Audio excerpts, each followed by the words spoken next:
What's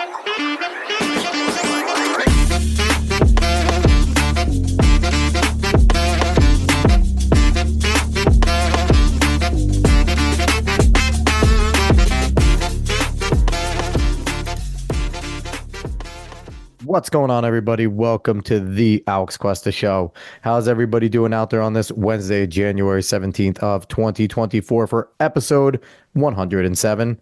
Dave, I almost said Thursday because like an idiot, I always write down like the date and stuff, and I didn't change it from last week when we recorded on Thursday. So if I looked at my phone really quick during the intro to be like, what day is it? Well, at least you were smart enough to do that. I did, and I'm sitting there and I'm just thinking, I'm such a slave to the stupid thing that I write there. I caught myself, but you're still here. Surprisingly, you haven't kicked me off yet. I haven't kicked you off yet. I mean, I'm around and I'm cold in my house because my heating went off in a fucking cold front. So now I just have a bunch of heaters going on. I hope you freeze. I think that's a good way to get rid of you. I might freeze and turn into a block of ice, and I never have to talk to you again. It'll be a great day. Yeah, it'll work. But anyway, let's jump into the show. Before we go into anything, if you like what you hear today, like, share, follow, subscribe, rate 5 stars, Spotify and iTunes, spread this word of mouth, and find us on the socials at the Alex Cuesta Show. We have our cool new logo that I threw out there and I released. We like it. We think it's cool. If you like it, let us know. If you think it's cool, if not, tell us it's lame. I don't care. Just let us know. And before we jump into this week, I want to talk about last week's show. We had on our good buddy, Craig Leppert. He is the chairman and founder of Shadow Jumpers, and he's an entertainment executive over at CBS Viacom. And it was an awesome show. What he does with Shadow Jumpers, trying to help people with porphyria spectrum, allergies to the sun and things like that, something he suffers from, is something that, we really enjoy supporting because it has a huge effect, and Craig's an awesome dude. So please go support that. Go to shadowjumpers.org if you can. But this week, Dave and I always love jumping into our nerd culture and things like that. And I am pumped to have this guest on because he's someone who is a solid follow on Twitter if you like base commentary about entertainment and, media like Marvel, DC comics and anime, things like that. He is Jon Del Arroz. He is a best-selling author, a YouTuber, and he is the man behind fandompulse.com. What's going on, John? Hey, not too much. Just editing articles. I've actually got one by Literature Devil coming up tomorrow morning, which I'm really excited about. I don't know if you guys follow his YouTube channel. He's awesome. We're going to bring up Literature Devil today in this show, later in the show, because he had some fun going on Twitter. So, but the first thing I want to do is, first off, talk about Fandom Pulse, fandompulse.com. What is Fandom Pulse? Why should, if you like comics, if you like manga, if you like entertainment, why should you visit Fandom Pulse? So basically, I saw a need in the market for a sort of based news agency. We have a lot of just shill productions out there with like Kotaku and IGN and CBR, and they just, amplify the obnoxious messages of like woke Disney all the time and just like try to get you excited for next product, consume more product, right? And so there needs to be somebody out there really to counter that message and to really like be like, hey, these people are destroying things that we love, like Marvel Comics, Star Wars, all the time, and they're doing it intentionally. And so having somebody push back like that in the media is a valuable source for the culture war, and just for like so people don't get fake news. I mean, if you look at it, they're saying Aquaman 2 is a success, like in all these. It's like in what by what metric? It's like they successfully really hit Amber Heard until the opening day, basically. Right. It's so that's just one example, but they do this with everything. It's like they gaslight all the fans out there, and somebody needs to tell the truth, and so that's what we're trying to do. Yeah, and it's funny because every once in a while I will click on still like a CBR article or something that has like a top 10 because sometimes they have some decent, interesting takes. But whenever it's absolutely shitty, I always scroll up and find that it is some chick who wrote it, and they have so many feminazi women that write this dumb shit and where they rank like why they rank certain things. They're like, this has some problematic writing, but it was from the 80s. And it's like, shut the fuck up. Let us enjoy some of our favorite stuff and stop giving us your dumb recency commentary. So definitely go visit Fandom Pulse if you're tired of getting absolutely shitty commentary on some of the things that you enjoy. Wait until you find out that those like top 10 lists that are those like, obnoxious chicks are really just AI chatbots that they fed list into because they really are. But, like, they really are. A lot of them are. Yeah, it's terrible. They're following the BuzzFeed model, and hopefully they go the route of BuzzFeed and go away. But so also your YouTube channel, where can people find you on YouTube? Is it just Jon Del Arroz? That's right, Jon Del Arroz. I've got a second one, JDA Talks Comics, also, which I literally just review comic books on there because I wanted to have something purely dedicated towards that. What I found early on is I tried to do both. I tried to do like one video a day of like the news stuff of what's going on and talk about pop culture or whatever, and then one video a day of a comic review. And I was like, I'm going to balance it like this. But I noticed like I'd be getting like 1,000 clicks on my like pop culture commentary reviews, and then I'd be getting like 50 clicks on my comic review. So I'm like, oh, it's killing my channel algorithm. So I separated it, and actually both do a little bit better just because YouTube like throws you into these little like compartments where you're only allowed to talk about one thing. So if it knows you're a comic review channel, it actually recommends you more and gets the word out more on these comics that I like. So yeah, it's all about beating the algorithm with YouTube, honestly. It's not about being good at what you do. It's about knowing the algorithm, because there's a lot of good people out there that just, suck at algorithm and they just never get noticed. Hi. And a lot of the people out there that you're watching on YouTube are actually just AI chatbot. No, I'm just but they're about to. That would be really impressive. I mean, there's some of the ones that just like, even some of the people we follow is just their avatar. Do we know that they're real? Are they real there? They might be AI chatbots. It's a Gundam until I see you in person. I don't know if it's real. So, so I want to get your opinion on, just the general landscape of comics, comic book movies, and like the entertainment sphere with things like that. There has been so much damage done, right, by Disney, Marvel, destroying so much. Like, obviously Sony Marvel is still trying to do some good stuff because Sony Marvel doesn't completely suck. Trying better than Disney, right? If they're trying to make something woke, it's not as openly woke, right? And DC. Have you seen the images for Madame Web? Yeah, I was gonna say, yeah, I forgot Madame Web exists. I'm sorry, I stand corrected. They fucking suck too. But but DC's always kind of sucked at live action. Like, they have a few good ones. Like, you'll get like the Batman trilogy or a few random ones, but they've always kind of sucked. And now they've gone more woke. So is there any saving some of these old IPs from what we're seeing going on right now? They've already killed it because we're in a shared universe for all of these things. So, Spider-Man's already there with Miles Morales, who is not Spider-Man. He's Miles Morales. He's Miles. And like, it was one thing when Miles Morales was in the Ultimate Universe and it was like a side universe sort of thing, where like DC does it in Elseworlds or whatever. But the minute that they just bring him into the regular universe, you've just made Spider-Man not special anymore because there's two people with the exact same powers running around. And they haven't just done that with Spider-Man. It's like, there's Hulk with Red Hulk, and then there's female Red Hulk, and then there's, She-Hulk. So it's like they've got all that. And then Wolverine's now got, another, she used to be called X-23. Now they call her just straight Wolverine, like in order to just confuse things further.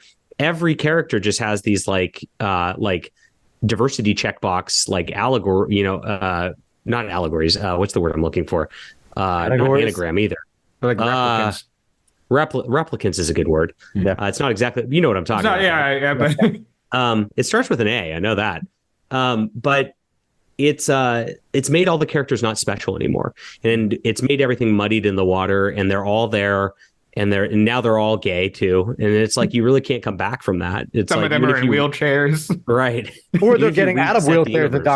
In Doctor Who, they're getting out of wheelchairs because wheelchairs are offensive. Well, they did that to Batgirl,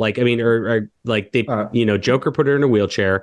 She actually had a progression. It was like one of the few cool things. Like, I'm not usually all in on this, like the Echo thing is ridiculous with the peg leg, but with Batgirl and what they did and turned her into Oracle, that was actually a really cool character progression. And yes, she was disabled, and we didn't have to like clap for the fact that she was disabled. She just was, and she was working to overcome it. A disability is not like a good superpower. It sucks, and it sucked for her, but she did everything she could to overcome it. She used her intellect to overcome it, and it shows how hard somebody like that actually has to work in order to do something right. And that was really cool.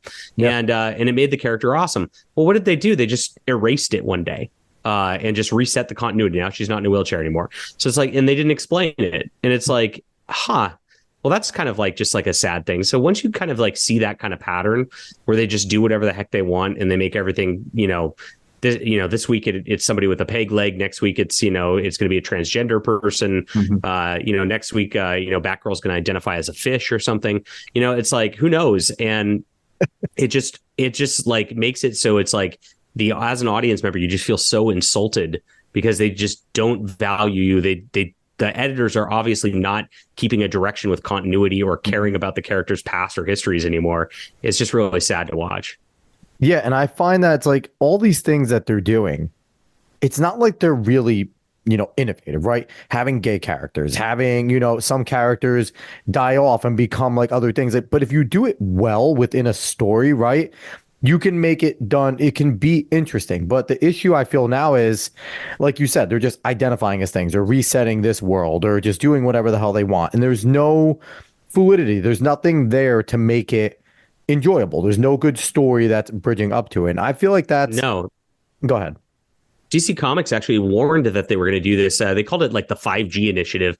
And they said they were going to change things to like make continuity looser and not really matter anymore. And they've really done that. Like every book really just is its own thing. And there's no like consistent style. There's no consistent voice to anything anymore. If you look at what made DC great, like post-Crisis, and Marvel great in like the 80s and 90s too, there was a clear direction for the entire universe. Now, maybe some books were funnier than others and some were darker than others, but it felt like it was a universe moving forward together. Now, all these books are just completely disjointed because the writers are lazy is what it comes down to at the end of the day. They don't want to actually work on knowing anything. And so they just try to invent their own thing over and over again. And you don't want to invent your own thing when it's Batman. We already know what Batman is, Yeah.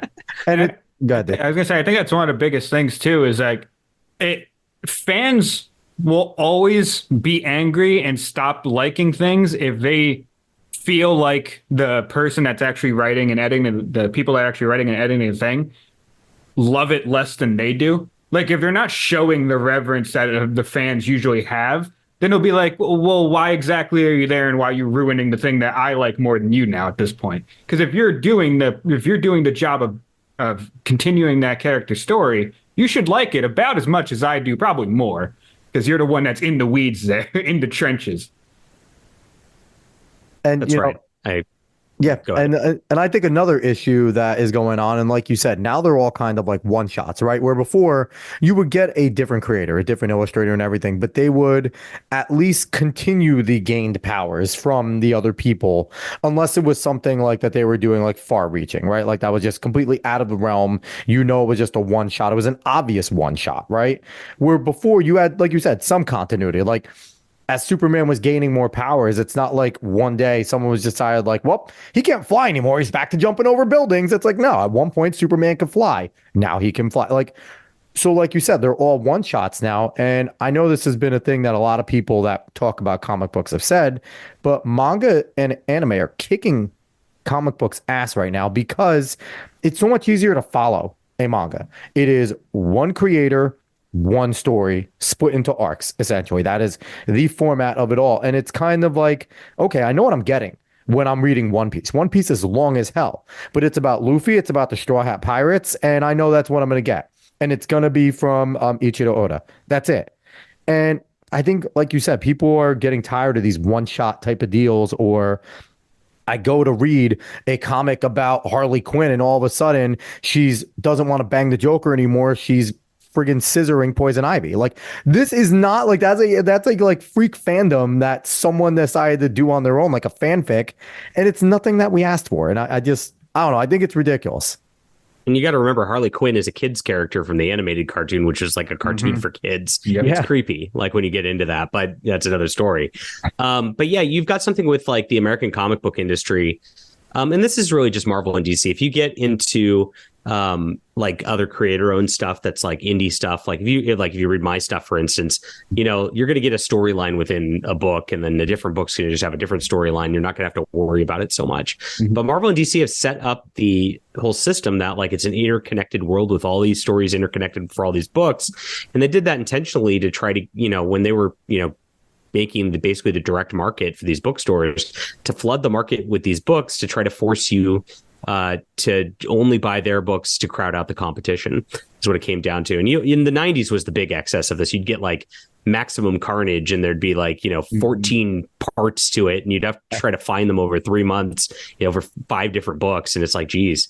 And once they started doing that kind of thing, and they actually got rewarded for it because people actually really were enjoyed collecting those, like it became like a scavenger hunt almost of fun. They kept doing it and making it worse. And so you can't just follow one storyline or one book anymore. You have to follow all these storylines. They didn't used to be like that. If you go back to the 60s, like Thor's pretty self-contained, and Captain America is pretty self-contained. They might cross over, and they might bump into each other periodically, but you don't have to read the other book. You just read one book all the way through. And that's what made it easy to follow. Like if somebody really just wanted to follow one book, they could. And so that's where manga's really got a great thing. If you don't have to follow anything about any manga at all. Like I only read one book. I read Freerin, Beyond Journey's End. And that's the only manga I'm getting right now. Yep. And I get it every 3 or 4 months. I read the chapter. I remember what happened before. I'm happy. And then I just move on to the next one. And it's great. And it's very simple. And normal books work like that too. So if you're reading like, what's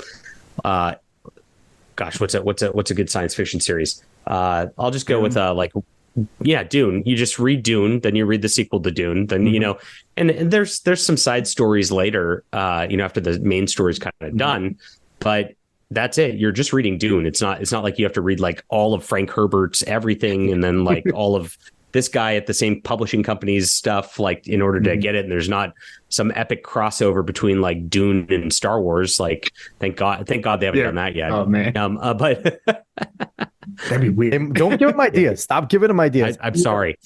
And and that's like also what made the creation of the Avengers and the Justice League kind of badass, right? All these streamlined characters that had their own things, and there was a crisis too large for them to handle, so they needed to come together. And now that's kind of been abused, right? That was an event. There was an event the Avengers were created. It was an event that the Justice League was created because you had characters such as Doomsday, Darkseid, Thanos, Galactus, like things that these characters couldn't handle on their own, and they were earth-shattering, galaxy-shattering, and they were necessary. Where now it's just like, oh, I'm reading Spider-Man, so here comes Cap in there for no fucking reason to help out Spider-Man for Doc Ock, who Spider-Man has always handled on his own through his wits and everything like that. But now apparently all the Avengers need to come, and it's just gotten way too large. So at this point, have they driven a real fatigue for like the mainstream superheroes, even amongst like, comic book nerds? Like I grew up reading a bunch of comics and things like that. Like the last thing that I collected, like you said, all these big different ones, I collected all the Civil War graphic novels because I thought Civil War was good, but there's like 26 other graphic novels connected to Civil War that creates a whole story. And it's like, then Secret Invasion happened. And I was like, I don't want to do this again. Like, so do you think there's a real fatigue, not only amongst like the normies, but also comic book people about like, I don't want to do this anymore, Marvel, DC? Absolutely. And like Civil War is a great example. You read Civil War, you're like, this is pretty good. Then you read like some of the connected ones. Some of them are good. Yeah. Some of them aren't good. Some of them are completely unreadable. And it's like, wait a minute, like I just got duped into buying all this crap. Yeah. Now they do this with every event every year. And now they're writing them like to make these like 1,000-page omnibuses, fill those up. And it's like they have all these like little filler stories that they just like throw the name on there just for some extra sales, like from some cheap artist and writer that like nobody's heard of before, in order to just like, pad the shelves, it seems like. And so that happens a lot. And there's been a change. I was actually talking to a comic retailer earlier today, and it's been over the past couple years. People used to follow Spider-Man, like you said, and they would just get everything with Spider-Man, and it became unwieldy. You couldn't even do that because there's just too many Spider-Man books on the shelves. The current event for Spider-Man is called like Gang War, and he's like it's the same. It's like the same like Hammerhead gang and all them. Yeah. They're fighting over turf wars and stuff. Mm-hmm. But now it's an event, and it's like, okay, we've done this before, but for some reason She-Hulk's involved in it, and for some reason like they have all these one shots. There's like a Daredevil one, and then I looked at the Daredevil one shot to like be like, oh, I like Daredevil, and I looked at it, it's not even Daredevil, it's Elektra wearing the Daredevil costume, and then and then there's like one. like they made Mary Jane a superhero now called Jackpot. So it's like what? Mary Jane's a superhero? That doesn't even make sense. And so it's like, and you have to buy all that to get the event. Nobody wants to do it. So the change has been that people are no longer following the characters as much, and a lot more people are coming in and saying, I want to buy Eric July's written books at this point, right? And they're just following a certain creator rather than following a character, which is honestly a healthier thing, because if you look at manga, like that tends to be the case a little bit more there. If you like one manga creator stuff, if you like I like Soul Eater, so I like Fire Force. Yeah. You can like look up that artist and then be like, oh, here's another book, and then check something out, and you'll know that it's going to be pretty much kind of in the same vein, and you're going to like it, and it works pretty well that way, and that's a way to build a manga collection pretty well.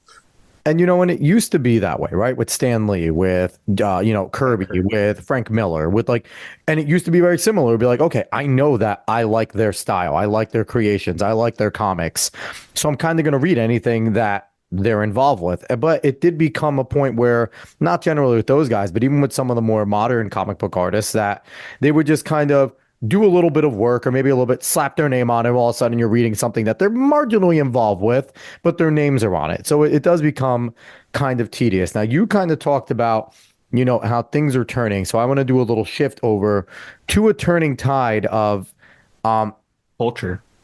culture and opinions on a lot of things going on, because there's a lot more people like us three around here that are willing to really push back and openly push back against mainstream stuff. So now, Dave, you're the one that told me about, the Little Devil tweet. So go and explain. Not Little Devil, Literature Devil. Literature Devil. Sorry, whatever. Lit Devil, same thing. Want to give him a cute name, you might have to take him to dinner first. I mean, I will. Okay, he's adorable.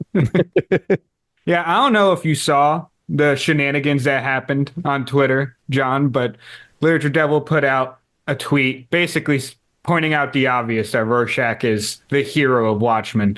And, it got the deluge of comments from weirdos that are trying to tell him that how could that be true, basically calling him a chud, trying to use Alan Moore's own words, even Alan Moore is obviously crazy.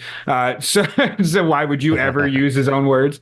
And you just saw the pushback, and I mean, Literature Devil got nothing harmed to him for it. And it's a good thing to see when you could point out normal things like that.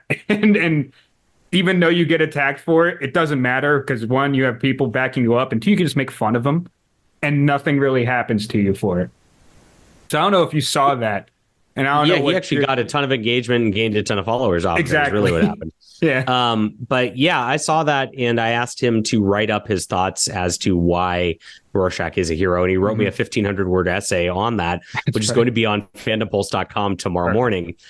So if you want to read his, if you've ever watched Literature Devil, he's a really smart guy. Yeah. He is editing Yellow Flash's comic book that's coming out right now. He's made his own comic book, Dr. Alpha, also. Yep. And he has detailed breakdowns of books and comics that are just really brilliant. And so I'm very, very happy that he was willing to write this for our website here, because he just laid out his whole thesis of Rorschach, and I'm not going to spoil it, but you can click on that tomorrow. So, quick question: do you agree that Rorschach is the hero? I don't like Watchmen. Is my thought. Fair enough. I think that Watchmen is a deconstruction of heroes, and I think that it is. Alan Moore intended him to not be a hero in a snarky, arrogant kind of way, but he ended up, because SJWs always screw things up when they intend to do something, he ended up making him a hero accidentally, and that's kind of my take on it. But if you look at what Rorschach's based off of, which is The Question, Mr. A, Steve Ditko's creations back at Charlton Comics, those characters have an unabashed, strong, objective moral language that is beyond any other characters out there. And Alan Moore was trying to mock that from a commie leftist perspective, and he failed at it. because unfortunately, like the commie leftist thing isn't true. Yep. And so when you have a perspective that's not true and you try to mock something that is true, you're going to actually make the true thing look cool. And this is the same thing we're seeing with the Barbie movie and all the like I'm just Ken accolades they're getting. Like they tried to make this like vapid feminist movie and they accidentally like said, hey, we actually need men. And it made all the Ken dolls really cool. And so it was a total mistake on their part. But at the same time, it got the truth out by accident. And so that's kind of my take on it. Yeah, I think that's my favorite part about Watchmen, though, is that Alan Moore is so piss poor at doing what he's done, what he's trying to do, that a normal observation of that story, even watching the movie, you put a regular person there and they'll say, oh, man, yeah, Rorschach guy's weird, but he's pretty cool. Like, he's my favorite guy of the whole movie. So you put any normal person down and say, hey, look at this and tell me what you think. They'll come out completely different from what Alan Moore wanted. And that makes me so happy. And also, I think commenting on that didn't read Watchmen or didn't watch. Like, they're just people that are just, Alan Moore fanboys or fangirls that are just like, we're going to defend our person. You can't read that and not come away with the main character. I will say this. You got to remember you're dealing with crazy people. And but also, these are the type of people who will throw around the term media literacy when media literacy to them, if you want to say media literacy is a thing, media literacy to them is just, how leftist is it? How can I make it leftist? That's it. And I used to argue who else would be the hero of it? I mean, you got Dr. Manhattan, who's like the creepiest, evilest person ever, really. Yeah. You've got Night Owl, who's just a total cuck, right? You've got Silk Spectre, who's a whore. Yep. So it's like, who are you going to root for? He's the only one that has a code, and he might be off his rocker a little bit because they all kind of are. But me and David were talking a little earlier. He has a code that he lives by, and he's the only one you can kind of look at and be like, okay, at least he has, something, he has values that he goes by. Like everyone else, like you said, everyone else just kind of, Alan Moore made them so flawed as to make them unlikable and one-dimensional in a lot of ways.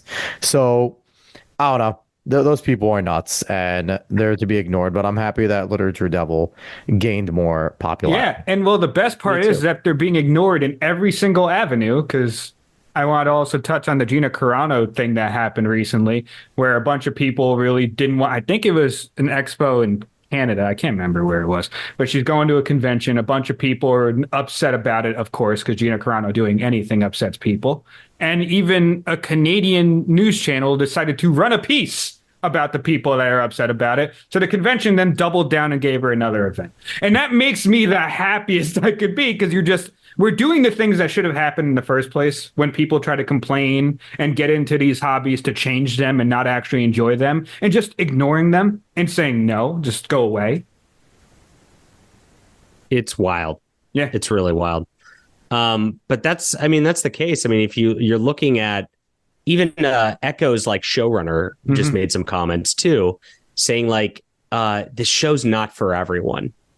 And it's like, wait a minute, why would you make a show? And then when you say something's not for everyone, you're kind of throwing shade at it. You're saying, it's got some problems that a lot of people aren't going to like this. Yeah. Why would you go blow $100 million of Disney's money or whatever and make something that's got some problems and knowingly, and then put it out there thinking, it's not the best product? That's crazy. But they do that. And they're like, they are intentionally doing this. And then they go, you know what? Most people aren't going to like this. And I'm proud of that. And it's like, huh? Yeah. And then you call them on it. You're like, why would you say that? Like, why don't you want your fans to like this? And then they go, you're just hateful. It's like, what? No, I just like, you're the one who seems hateful here. Yeah. And it's exactly like Lord of the Rings, Rings of Power, right? It's like they made something. No, well, don't say Lord of the Rings before it. That's it's not. Yeah, it's just Rings of Power. Honestly, Rings of Power fucking suck. But it's like they obviously made something that they knew the hardcore fans would hate, right? And they picked doing something from the Second Age because they knew there was little literature on it, so they could be. But they just destroyed and butchered it. But they knew this was hot garbage when they put it out, because when they were sitting there going, they're like, oh, we're receiving so much hate from bigoted people. And it's like, these are the nerdy people that voted Democrat their whole life, and they freaking hate you because you're ruining their product. Like it's bizarre to see And the Gina Carano thing is, and I think it's Fan Expo Vancouver, I think is what Thank you. the thing that they're doing there. And it's interesting, the Gina Carano arc, right? Because she goes from being like hottest chick in MMA, everyone's like wet dream for a little bit because she was a smoke show that could fight. And then she, comes out. She's really not like, she was always semi-political, right? She was never shy about what she was saying. She always had her foundations. And then Star Wars occurs. She's one of the most likable and fan favorite characters in The Mandalorian. And then she comes out and makes a comparison that I thought wasn't bad at all. And all of a sudden, boom, cancel culture comes for her. So what do you feel about the Gina Carano stuff? I stand with Gina Carano, obviously. Oh, yeah. And I was one of the early people to report on this Fan Expo thing because I saw this Canadian news website trying to concern troll about it and try to shake down basically the Fan Expo and rile up a mob to harass the people who are running it, basically just because she's showing up there to sign autographs and say hi to her fans. I mean, that's pretty messed up. Yeah. And this happens all the time. I've seen, there's an author, John Ringo, who's a really good writer, another science fiction guy. And, he's a conservative guy and he's an older guy. He's been around for a long, long time. And because he's a conservative guy, they all, the same thing happens. This happened a few years ago, and he was supposed to be like the chief guest of this literary convention in North Carolina. And, they just harassed them out of having him there. And they actually managed to get these people riled up enough and freaked out enough that they canceled him. And I'm like, oh, my gosh. So I'm really glad that it didn't work this time at all. And of course, it just created more demand for her to be there. I think that's fantastic. I think the tide's turned a little bit. I don't think it's going to happen in every case, but in some cases, when people see this kind of behavior, more people are going to flock towards somebody like Gina Carano and actually try to help her rather than try to cancel her at this point. So I think cancel culture's kind of past its peak in a way.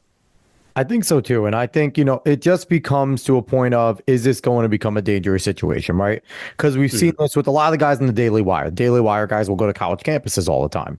And they have to cancel some because it becomes a legitimately dangerous situation. And we know, I call it Canada because I think it sounds better, but Canada has a lot of yahoos there. And they are getting more and more leftist as they go. Trudeau is very much turning it into a Marxist nation quickly. Now it's accelerating.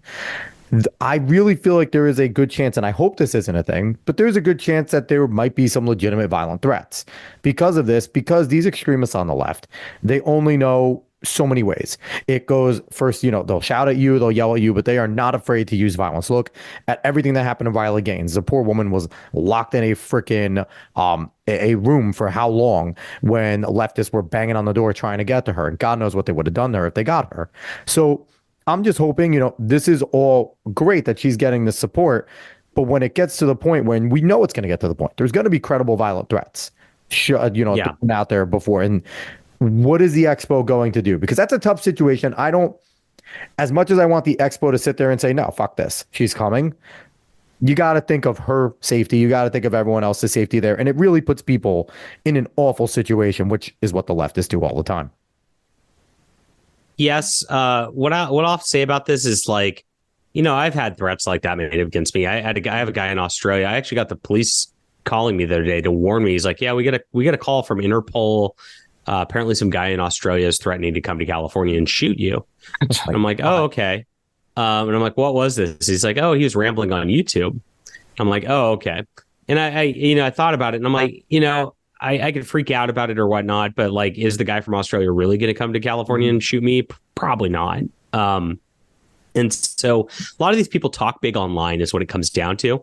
And you can't live your life in fear of that kind of thing because there's so many people who love to just like over talk big online like this and go crazy online like this. And usually they're too scared to even show up in person rather than, let alone like approach you in person, let alone actually like try to do something.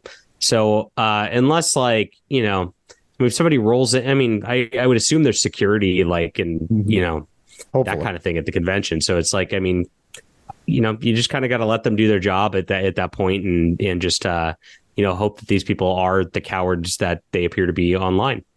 And as scary as it is, I think it's almost a compliment when you get to the point where someone's like actually they care about you enough to, you got haters. I know you don't want them to be that extreme, but it's like, hey, at least you're listening, dude. Thanks. Follow my next video, man. Go hate on that one too. Give me some money. How about you super chat at me too? Let's do this. But That's right. So I want to switch a little gears because obviously a lot of the things that, we're touching on have to do with a lot of politics, because politics is an infestation, getting involved in everything. And it's always been marginally involved, right? There's been some subtle messaging going on in a lot of things, but now it's so overt. And we're in an election year. The Iowa caucus just happened. What is your opinion on so far everything going on with the election between, Trump, DeSantis, Haley, Vivek Ramaswamy obviously just dropped out and endorsed Trump. But what's your opinion on everything going on with all this? And what are your general thoughts on everything going on?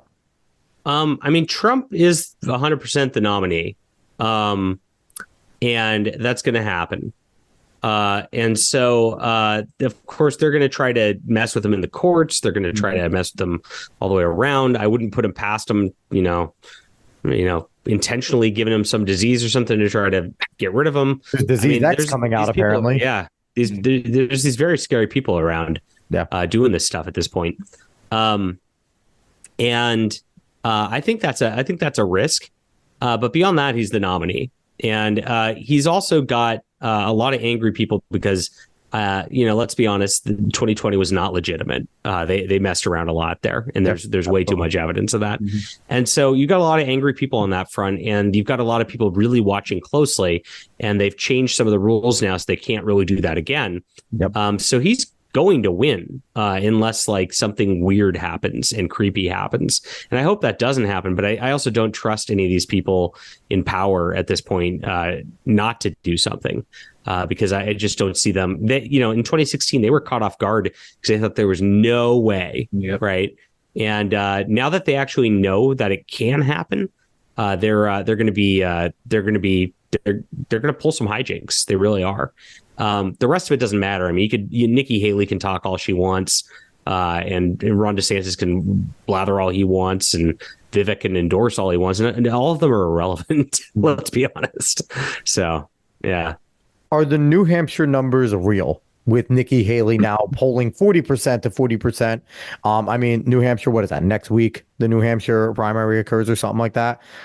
Are those numbers real? Is there any possibility that Donald Trump loses New Hampshire? I don't think so. I think, maybe she might get, I think it's probably going to be overstated by a little bit, like 35% or something like that. Yeah. I don't really see it happening. I don't really know a real person who actually likes Nikki Haley. So here's not the a thing. singular person. My theory is your Nikki Haley fans are Republicans, not conservatives. Your conservatives, your right-leaning libertarians are like, all right, we're going to, hold our nose and vote for Trump if we're a right-leaning libertarian, or we're going to waste our vote, right? Or, those are those guys. And your conservatives are really going to go for Trump, and your disassociated leftists, people, former Democrats, are going to vote for Trump. But you're legitimate, you're Mitch McConnell, you're piece of shit Kevin McCarthy. Those are the people that are support your Nikki Haley's. You're ones that are like, we need to get back to our fiscal responsibility. And it's like, motherfucker, they sucked. Those parties, your George Bush parties, your Mitt Romneys, your John McCain's, they all absolutely sucked. And Donald Trump is not perfect. There's things I disagree with the man, but God, he at least attempts to do shit. So that's why I've been supporting him, but that's who I think is there. Now, has DeSantis killed any chances of 2028 for him? 2028 is a long way away, and he can regroup. He really needs to figure things out. I have buddies who've been close with DeSantis. I'm pretty connected in the political world, actually. Yeah. And have worked on a couple of his campaigns and stuff like that, and know him personally. Yeah. And they told me even back in when he was rising as a star for taking on Disney, they said he's not ready for the national spotlight. He's just not ready. And that proved to be very much the case. Yeah. So I listened to them back in the day. He's not going to do 2024, obviously, but he's got 4 years to figure it out. It's totally possible. It's also possible he's not going to figure it out. He's going to just go the way of Ted Cruz or whatever, just kind of disappear too. So, Yeah. And, it definitely has to start. And I think a fair criticism of DeSantis is he has a terrible campaign team. They have been god awful. And that's concerning because now you're going to be picking cabinet members. You're going to be picking all these other big nominations. And if you can't get your campaign team right, that is a concern. Like, it has been an absolute disaster of a campaign, and a campaign that should have been, I don't think it was ever going to be truly competitive to Donald Trump because Trump had so much momentum. But it should have at least been to a point where, okay, you ran a respectful campaign. You were running anywhere between 20 and 40% in most states. Like, you were a decent candidate, and you weren't the shit show that you are.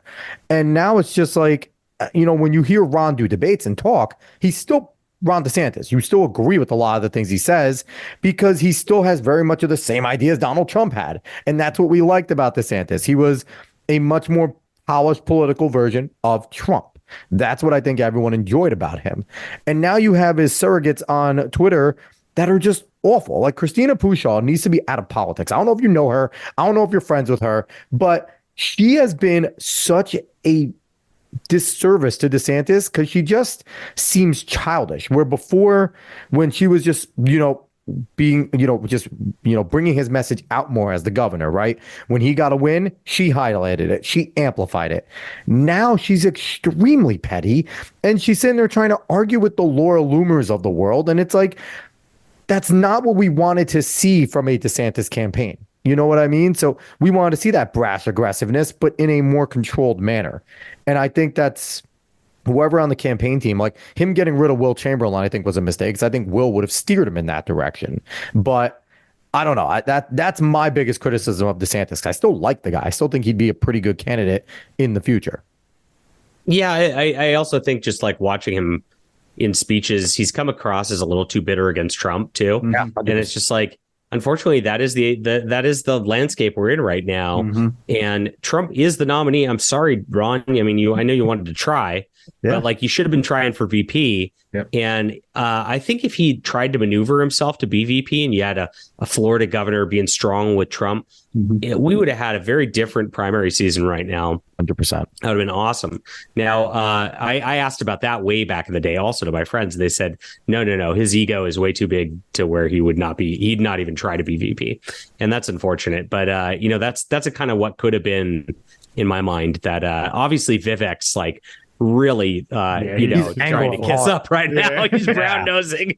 He's been doing it the whole campaign. That's true. And now especially. Yeah, definitely. I really do think that, for basically anyone in a Republican primary is kind of a lost cause to go for it this year because out of all kind of presidential runs in history, this Trump run is about like retribution for a lot of the voters, especially because of 2020. As much as people really don't like Trump bringing it up and are like, don't want to relitigate it. A lot of people that aren't on Twitter did not like the way 2020 ran out, don't trust the way 2020 ran out, and now it's a retribution year. It's about bringing what was rightfully supposed to happen because a ton of people do not trust what happened in 2020. No matter how much you don't hear about it on Twitter, normal people who voted for Trump don't like what happened. They don't trust what happened. So no one had a necessary chance against Trump unless he completely disregarded everything he did in the past, which he didn't. So he would have had to destroy himself for it not to work. And that just wasn't going to happen. That's right. And and I think one of the biggest issues with the campaigns too is I heard a lot of people justifying like DeSantis and Haley and them all staying in because what if Trump actually gets put away, right? What if he gets put in a state prison? He can't pardon himself. He can't really run too strong. They wanted to be next. Wouldn't you try to kind of cozy up to MAGA then? Wouldn't your goal to be like, hey, if your guy goes down, pick me? Because right now, I would still vote for DeSantis. If something happened to Trump, DeSantis is the guy. I'm a Trump supporter that would vote for him because I think he'd be fine. If Haley ends up getting the ticket, I'm just going to vote for David. Like, I'm fuck her. She sucks. Yeah. Haley sucks.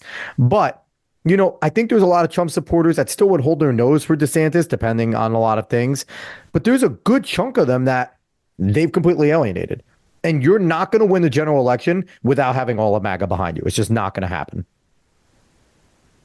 Yeah, I 100% agree with that. And so that's, but I mean, he's not going to come anywhere close to winning the nomination anyway. He's got no traction. No. So it's kind of a moot point to even speculate that at this point. But you're right. I mean, it's a bad move. But unfortunately, like at the same time, if they truly wanted the presidential nomination this cycle, they kind of had to like take down Trump somehow to get there, because Trump's going to just win otherwise. Yeah. And so, I understand what they're thinking, I guess, on that level, but like it just came across as a bad look for everybody involved except for Trump. Yeah. And the smartest thing he did was not debate, because all they would have done is talked about his court cases. There would have been nothing of substance. I know people are like, he deserves to be on the stage to tell us about X, Y, and Z. It's like, yeah, that's never going to come up. All they're going to do, all these people that ask debate questions are only going to ask about Trump's court cases, X, Y, and Z, this and there, and it's going to be nothing of substance. So I don't blame him for not going to any debates. So I want to switch gears. Joe Biden on the other side. He's pretty much locked in unless he dies, because it's too late for them to really run a Newsom, a Michelle Obama. They don't want to run Kamala, so that's why I think he's hanging in, because she would be obviously the next choice, right? You run your VP, and especially a situation like this with the incumbency. Do you see Biden making it to the finish line, or are they going to try and like kind of kill him to get Michelle in there on the last second? Because I do. Here's the thing. I listen, a good amount to Timcast, and Tim Pool's brought this up a bunch of times, where you get Biden to a certain point, but then like, oh, Biden has a really bad medical emergency. He can't run, or maybe he dies. And, oh, man, we don't want Kamala, but there's a good chance Michelle Obama. You can't vet her. You don't really hear her do many speeches. You run off the last name. Like, that could be an interesting possibility. Do you see Biden making it to the finish line right now? I don't know, because like I could see some weird October surprise where the dude's gone.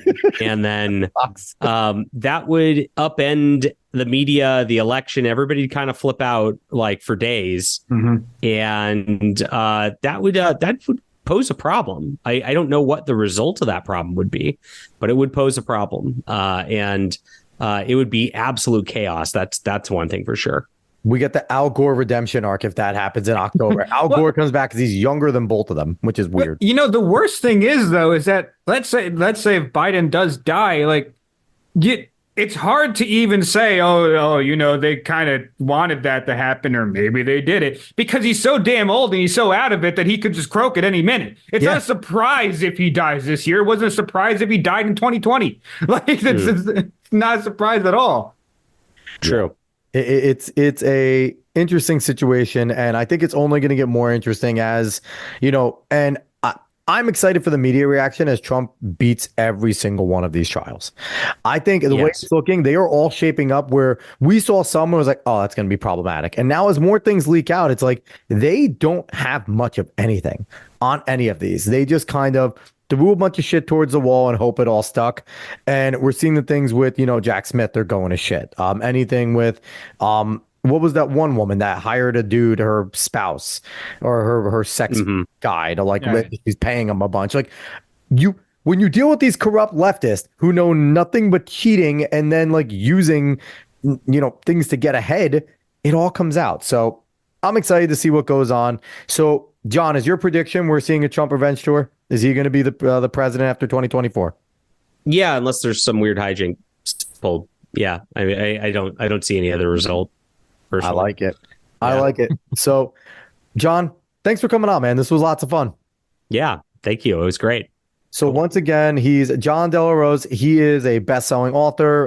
Go do his YouTube channel. Go listen to him there. Both of them, actually, if you like comic books as well. And go to fandompulse.com. Go look out. Literature Devil's going to have his piece on there tomorrow, breaking down his correct opinion on Rorschach. And David, do you have anything else to say before we jump at it? No, I enjoyed this heavily. It's always good to talk to someone in pop culture because we actually don't get to do that very much. So it's always good to hear just rail against mainstream and what they've done to things that people love. So absolutely. John, do you have anything else to say before we jump out of here? That's it. Thanks for having me, guys. All right, awesome. So everybody, we appreciate you coming. We appreciate you listening. Give us a like, share, follow, subscribe, rate 5 stars, Spotify and iTunes. Spread this word of mouth and go find us on the socials. We'll be back again next week. So long, everybody.